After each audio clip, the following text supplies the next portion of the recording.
the world, the coronavirus. And there is so much information out there, which is true, which is fiction.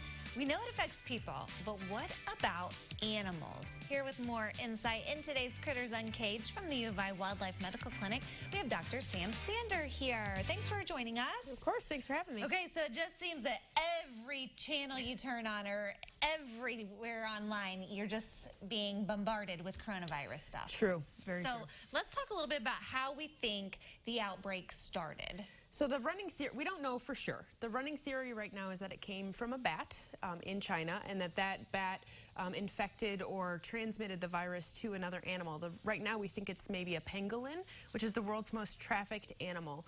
And that, Really? Yeah, and so that animal is highly trafficked, and for its meat and for its scales, it's a kind of mammal, but it's covered in keratin, which kind of looks like fingernails. It's called the pine cone something. Very scientific. Yes, because when it's threatened, it curls up and it looks like a pine cone. So it's a really unique, really kind of cute, creative little creature, but it's also the world's most trafficked creature. And In China. In the world. Oh. So there's 8 different species, 4 in Asia, 4 in Africa, and worldwide it is the world's most trafficked animal. There are tens of thousands of these animals that die every year due to wildlife trafficking. So illegal. how did it go from the pangolin to the human? So there are animal markets throughout China that to sell meat and animals and hide and for medicinal purposes, for food purposes, for all sorts of purposes. And these markets are ripe for the spread of disease. And we think that that's how this happened.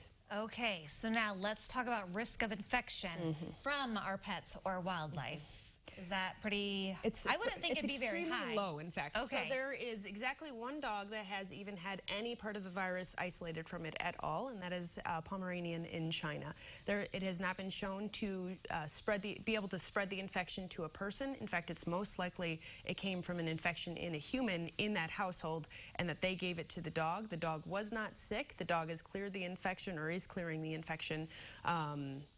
So, like, what kind of symptoms would he have been displaying? Absolutely none. He didn't. Well, how would they know he had it? So they had somebody in the house that was positive. So that's, I think that's how they tested in the first place. It's a little bit unclear how some of those. So it wasn't the dog had it and then the human got it. Absolutely It was vice versa. There is no evidence at all that this virus can spread from a pet or from North American wildlife to a human at all. There is zero evidence of that. And obviously the pet was not affected not or at all.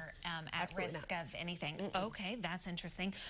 Let's talk Chinese ban on wildlife markets. Yep. So in response to all of this that has gone down, that China has said, you know what, we're not going to have these wildlife markets anymore, these meat markets, because we don't want to potentially risk this spread ever again. We don't want this to ever happen again, which is a phenomenal effort on their part. It's really a culture change that has affected their entire country in order to make that happen. So it was a really phenomenal effort on their part to invest in the future.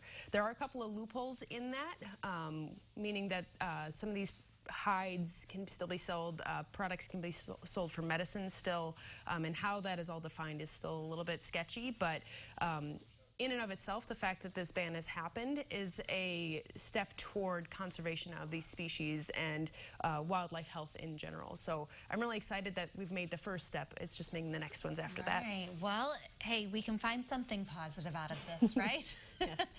Not much, but there's always something. Always something. So, and thanks for enlightening us. I had no idea that a pangolin even existed. But if you need any information, there it is right there, in case you were wondering, from the National Geographic website. Cute little guy. Yeah. If you need any more information or you want to relive this segment once again, head to CILiving.tv.